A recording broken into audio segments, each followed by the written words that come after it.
me see the love.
Check your feelings. Oh. Yeah. Yeah. Oh. Yeah. Yeah.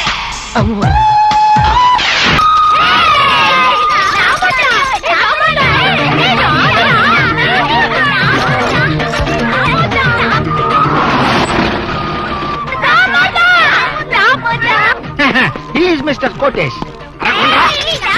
ఆయన yes ఆయన personal secretary నేను చెప్తున్నాను నమ్మండి please. ఆశ్చర్యంగా ఉంది మీకదా 6 సంవత్సరాల నుంచి ఆయన దగ్గర సెక్రటరీగా పనిచేస్తున్నాను. వారానికి ఒకసారి నేనే ఆశ్చర్యపోతాను. ప్లీజ్ మూతలకి ఉన్నారంటే మూతలు పగిలిపోతాయి. ఆ మూతలు సంచించండి.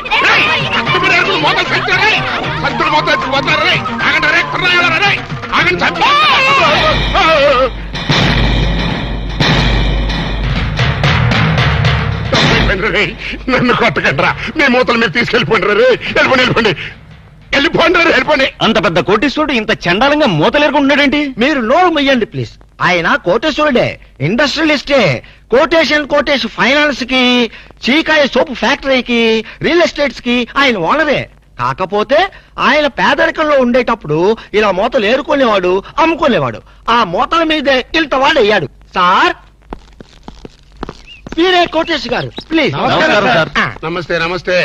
వాట్ ముస్తఫా, వీళ్ళంతా ఎవరో? Income tax officer sir. Income tax officer sir. వీళ్ళని చూస్తుంటే ఇన్స్టాల్మెంట్ బేసిస్ లో రోల్డ్ గోల్డ్ సామాన్లు అమ్ముకునే వాళ్ళగా ఉన్నారు. ఇన్కమ్ ట్యాక్స్ ఆఫీసర్స్ కదా, అట్మాస్ఫియర్ బట్టి ఏరియాని బట్టి అలా తయారై వస్తుంటారనమాట. అయినా మన సైడ్ నుంచి ఏం ప్రాబ్లం లేదే, ఎందుకే టెంట పడుతున్నారు? మీలాంటి క్లీన్ పర్సన్ ని ఓసారి చూడాలనిపించింది సార్. ఇలా ఉన్నప్పుడా? వజ్రం నేల మీద ఉన్నా, గాల్లో ఉన్నా వజ్రమే సార్. మూత నేల మీద ఉన్నా, సీసా మీద ఉన్నా మూత వాల్యూ మూతదే నాయనా. సారీ, మీతో మాట్లాడుతూ కూర్చుంటే నా మూతల కలెక్షన్ దెబ్బతింటుంది. కావాలంటే మేము ఏర్పెడతాం సార్. మా సందేహాలు తీర్చండి. అడగండి, సందేహమే సగం బలం. మీరిలా మూతలేరుకునే పైకొచ్చారు కదా? ఎగ్జాక్ట్లీ. ప్రతి మనిషి స్టెప్పుల వారీగా పైకొస్తే నేను మూతల వారీగా పైకొచ్చాను. అన్ని కోట్లు సంపాదించి కూడా ఇలా మూతలేరుకోవడానికి మీకు సిగ్గనిపించట్లేదండి? Control your tongue. Secretary please. చూడండి, దేశానికి స్వతంత్రం వచ్చింది కదా అని మహాత్మా గాంధీ గారు జీడిపప్పు తిన్నాడా?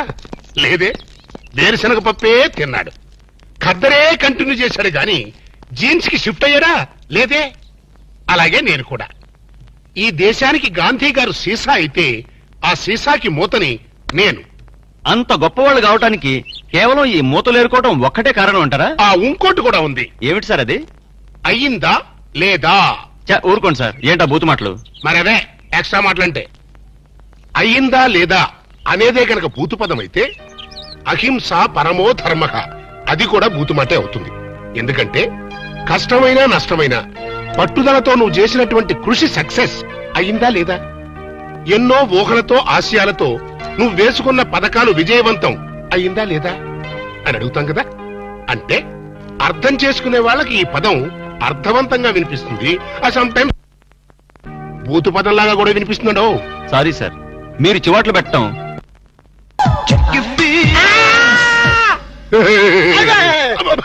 అప్పా డాడీ నువ్వా? నేనే. నువ్వైతే మాత్రం పొద్దున పెంపుడు కుక్కలాగా చెవు నాకాలా? వాళ్ళు రాళ్ళ కొడతా కుక్కకి కన్నావంటే అసలు నేను లేపడానికి కరెంట్ సాగిద్దాం అనుకున్నాను రా. మెయిన్ పోల్ లో ఫీజు కొట్టేస్తని వదిలేసా. ఏనానా తెల్లకి తెల్లారిన దున్నపోతులో పడుకున్నావు?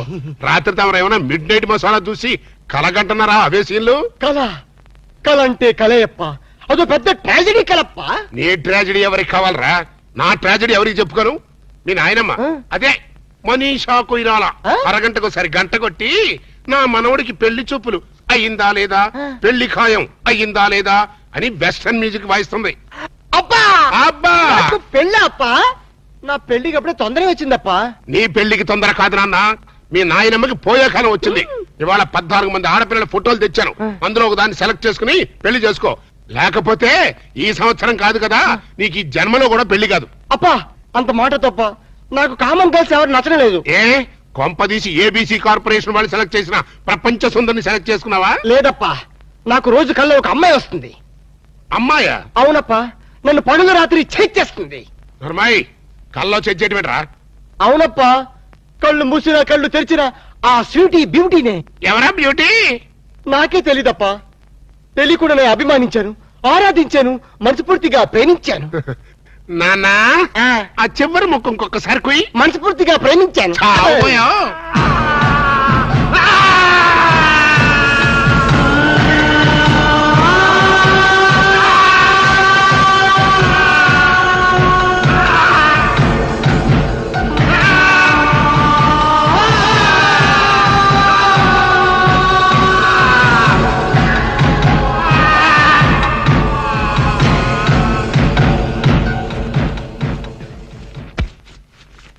నాన్న ఆఖరి ముక్కు ఇంకొకసారి చెప్పు. నేను కల్లో ఒక అమ్మాయిని ప్రేమించండి డాడీ. ఇంకోసారి చెప్పు. నేను కల్లో ఒక అమ్మాయిని. అంతా ఏమిట్రా వాణ్ణి చిత్రహింస చేయడం అయ్యిందా లేదా? నువ్వు బ్రేక్ వేసుకో మమ్మీ. చూడన్నా, ప్రేమంటే ఒక ప్రమాదం రా, ఒక విషయం. అవునంటావా కాదంటావా? కాదు, అమృతం. ఒరేయ్, నీకేమైనా మైండ్ అప్సెట్ అయిందా? మైండ్ ఇప్పుడే సెట్ అయింది. This is father and son matter, don't interfere in the centre. ప్రేమంటే మగవాడితో వ్యాపారం చేయడం కోసం ఆడది ఉపయోగించే బిజినెస్ మెటీరియల్. ఆడదాన్ని అనుభవించడం కోసం మగవాడు ఫోకస్ చేసి ఒక కలర్ఫుల్ ఫ్లడ్ లైట్. ఇప్పుడు చెప్పునన్నా, ప్రేమంటే ఏంటి? వద్దు చెప్తే నువ్వు కొడతావు. కొట్టటం కాదురా, నిలువున చీనేస్తా. నాతో ఒక అమ్మాయి కల్లో కనిపించిందంట, వీడు ప్రేమించాడంట.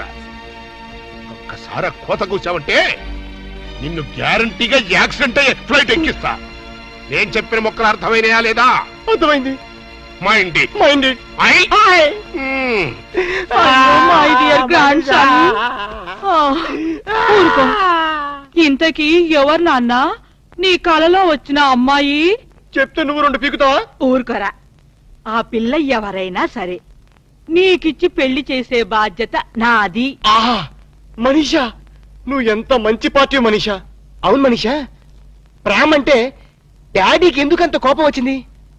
ఆ మొహాన్ని ఎవరు ప్రేమించలేదు, మీ అమ్మ తప్ప. అందుకని. కాదు మనీషా, ప్రేమ అనగానే డాడీ మొహంలో రంగులు మారిపోయింది.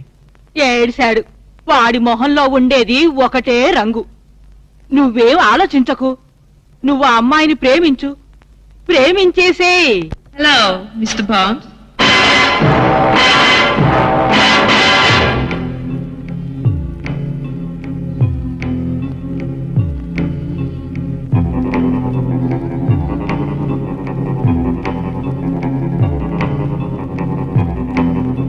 Welcome mister bond.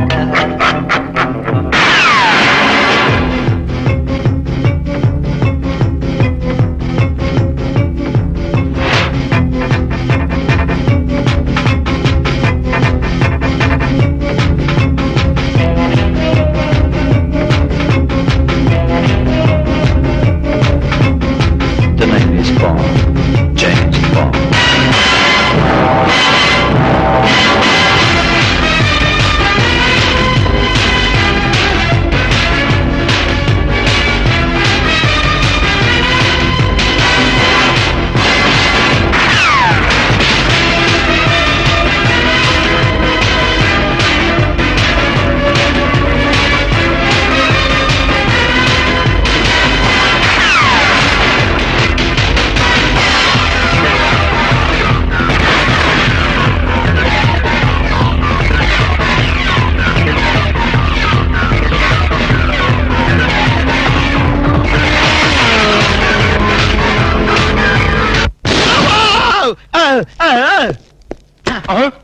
ఒరే జేమ్స్ నువ్వా?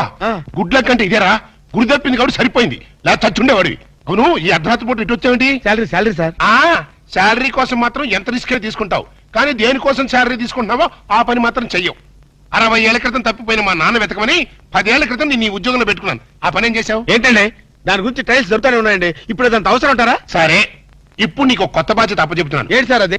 మా వాడు ఒక అమ్మాయిని ప్రేమించాట, దాన్ని నువ్వు పట్టుకోవాలి. ఎక్కడుందండి? కల్లో ప్రేమించాట. కల్లోనా? ఏమండి ఇదేమన్నా ధర్మంగా ఉందండి? 60 ఏళ్ల క్రితం తప్పిపోయిన మీ ఫాదర్ని పెట్టుకోమన్నారు, ఇప్పుడు కల్లో ఉన్న అమ్మాయిని పెట్టుకోమన్నారు. ప్రపంచంలో బతుకున్న అమ్మాయిని పెట్టుకోవచ్చు, కానీ కల్లో అమ్మాయిని ఎలా పట్టుకుంటాం సార్? జేమ్స్ బాండ్ 555 అని బోర్డు పెట్టుకోవడం కాదు, ఇలాంటి క్రిటికల్ సమస్యని సాల్వ్ చేసినప్పుడే జేమ్స్ బాండ్ అని చెప్పుకోవడానికి వీలుంటుంది. ట్రై చేసి బాండ్, జేమ్స్ బాండ్.